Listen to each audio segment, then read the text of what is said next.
So, at Full Gear this past Saturday, I said previously in a video, I think it was an audio video or an on screen video, but no, it was mostly an audio, I think. Um, I basically stated that it had to be a reset statement for AEW to make to basically show that they're back on track, or at least trying to get back to what brought them to the dance, what brought fans to their doorstep and said, hey, we want to support you, we want to get behind you, we want you to be the next big, wrestling company out there that, basically could be a second home, an alternative home to those that still want to continue doing what they love, but have a little bit more freedom here and there than they had elsewhere. And from what everybody has said about AEW Full Gear, unfortunately I did not get to see it. Basically because I still have to pay cable, and I don't want to run the bill up any higher than what it is, especially in the holiday season. So I will eventually get around to seeing it. It just takes time. But from what everybody has said, and from what I followed on Twitter and on Facebook, it seems that AEW did accomplish mostly what I said they needed to set out to do, and that's make a statement, a reset statement, that they are back on track, that they are back to hopefully becoming the company they once were when they began. And that's good to see, especially when you look at the fact that we had numerous title changes at Full Gear. We had Samoa Joe become a double champion, winning the TNT title. We had Jamie Hayter becoming the AEW Interim Women's Champion, World Champion that is. And we had MJF, probably the biggest one of all, become the World Champion with the assist of William Regal.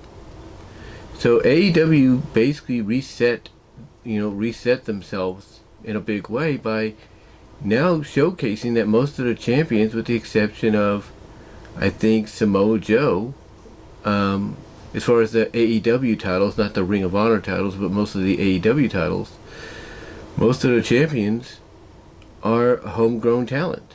Like I said, with the exception of Samoa Joe being the TNT champion, MJF, Orange Cassidy, Jamie Hayter, the Acclaimed, they are all homegrown talent, and they are all champions. Not a single ex-WWE guy has any of those championships. Like I said, the only exception is Samoa Joe with the TNT title, but I don't think he's going to hold that for much longer. I think that's just, a setup for him to have a rematch with Waldrow, possibly at Final Battle, for both belts. That's what I'm thinking. We're gonna end up getting is either a one-on-one match between those two at Ring of Honor Final Battle next month, or a triple threat three-way dance rematch between the two of them and Powerhouse Hobbs, maybe with the stipulation very similar to what we saw at Mania 2000, where the first pin falls for the TNT title, the second pin falls for the Ring of Honor television title. But we'll see. But yeah, but apparently most of the champions, with the exception of Joe, as far as the straightforward AEW titles are concerned, are homegrown originals. Like I said, MJF at the top, Jamie Hayter, Jade Cargill. Did I mention Jade previously? No, I didn't, so I forgot. I forgot about her. I do apologize.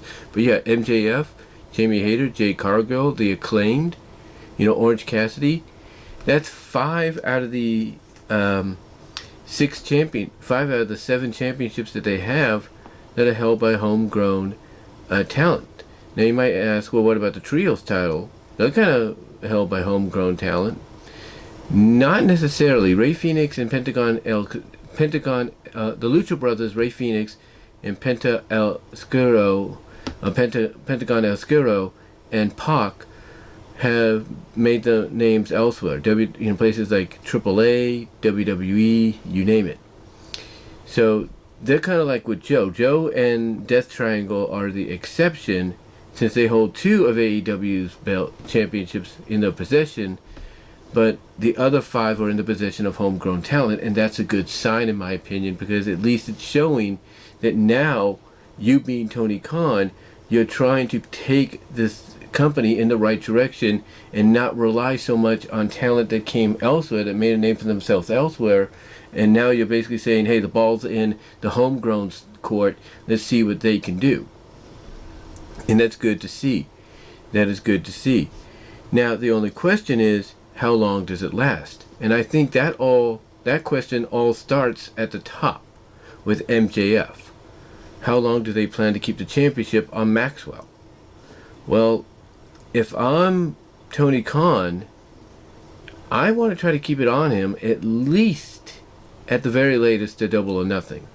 That's my scenario. That's my scenario on how I look at it. You want to keep the championship on MJF, at least until Double or Nothing, and then take it off him, and then go in another direction if you feel like you found somebody more reliable and not so eager to want to bolt for the competition when the contract is up. But that's just one scenario. I think if they really want to play out MJF holding the AEW Championship hostage, basically he's the champ, and he's basically a champion that is going to say what he wants, do what he wants, criticize AEW, throw favoritism to WWE while he's holding the top tier title. I think if you really want to build something out of this, especially if you want to inject, legit realism into it, to where it, kind of coexists with this contract situation with Maxwell and AEW and Tony Khan, I think you milk this, you carry this out into at least All Out or Full Gear next year. I say you let it run its gambit. I mean, you tease the fact that he might lose at Winter is Coming to whoever it might be, or whether it's Ethan Page or Ricky Starks, we'll see. You tease the fact that he might lose it to someone legitimate at Revolution and at Double or Nothing. You do the same for your Fight for the Fallen and your Fyter Fest shows and your Beach Blast shows, if you will, or Bash at the Beach shows, I should say.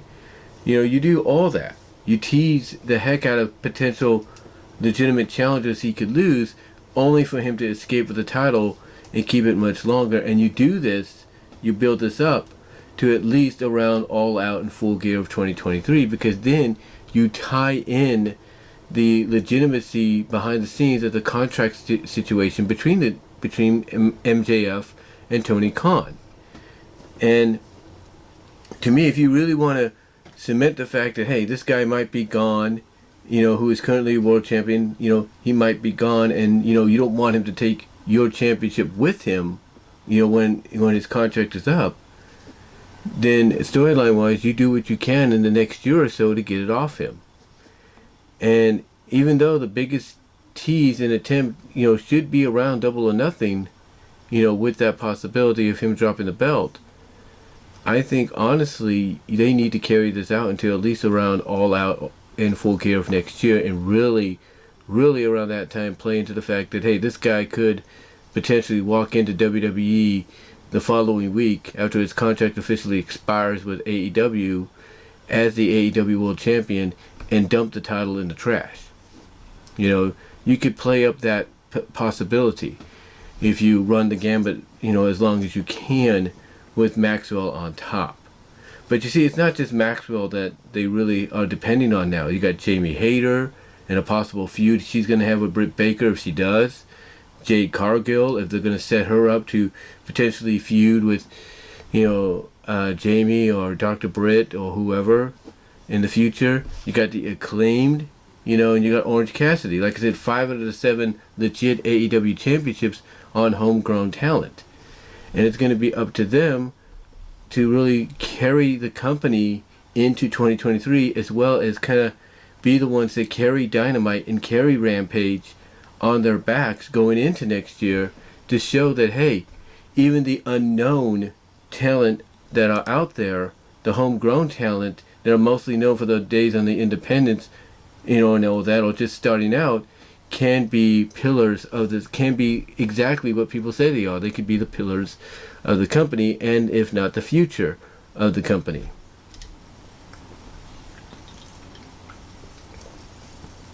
So I look at the fact that, AEW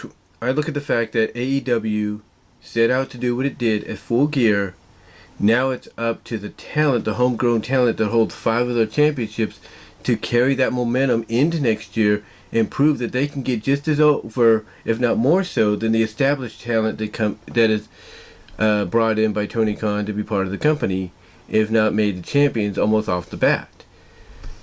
And again, as far as Maxwell goes, going as champion, he's going to be the one that sets the bar. He's going to be the one that leads that train, that directive that needs to be led, so that, they could prove homegrown talent can, be just as successful, just as over, and just possibly established as those that have, been in the business a lot longer, that have made a name for themselves elsewhere outside of the company.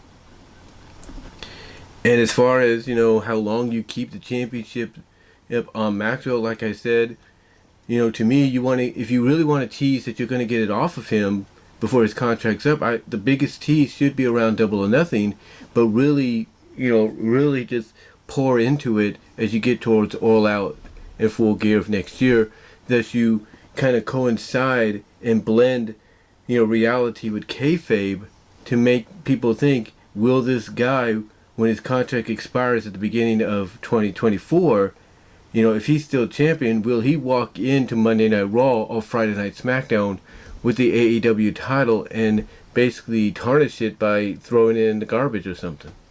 So you really want to play that up.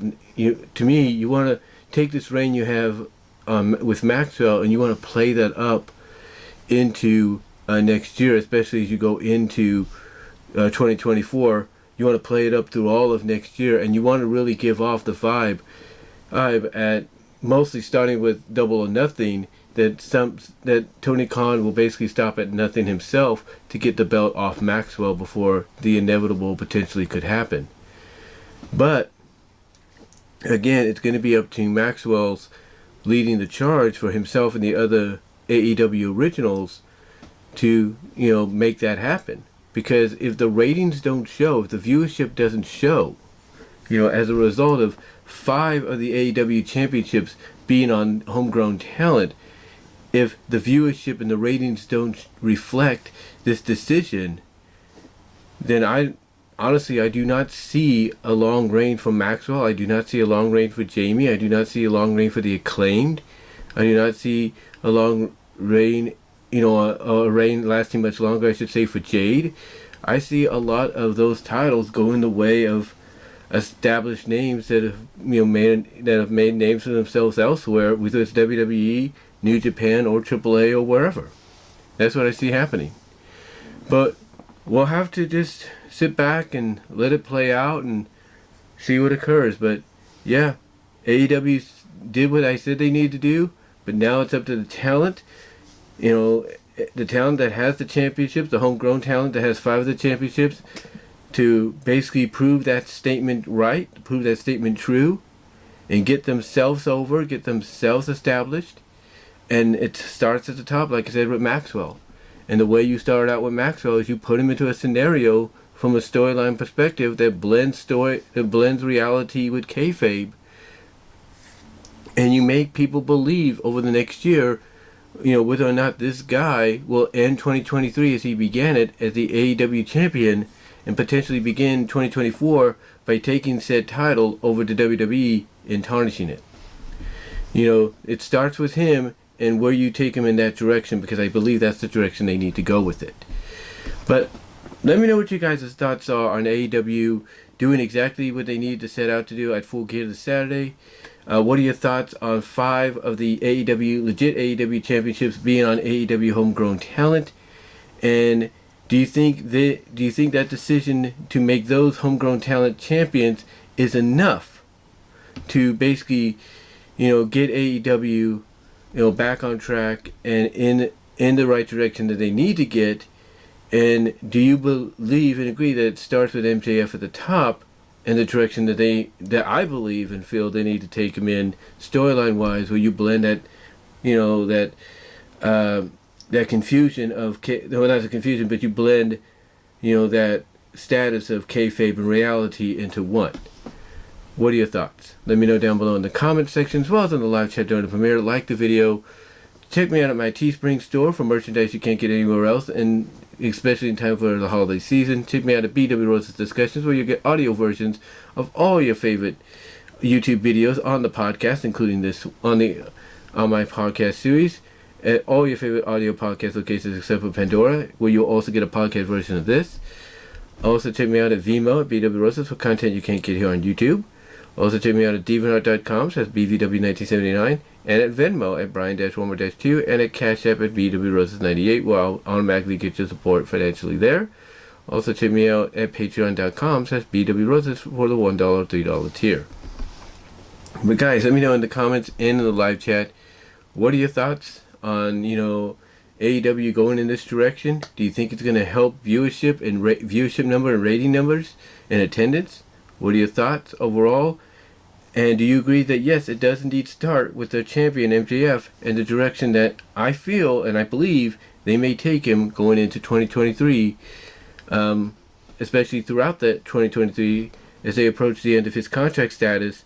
Do you think this is the direction they need to take him in, especially if it's going to help elevate the other homegrown talent to really step up and show that, hey, Tony, you made the right decision by putting 5 of your championships on, your 5 of your legit AEW championships on legit AEW Originals? What are your thoughts? Give me your thoughts below and in the live chat, and I'll talk to you later.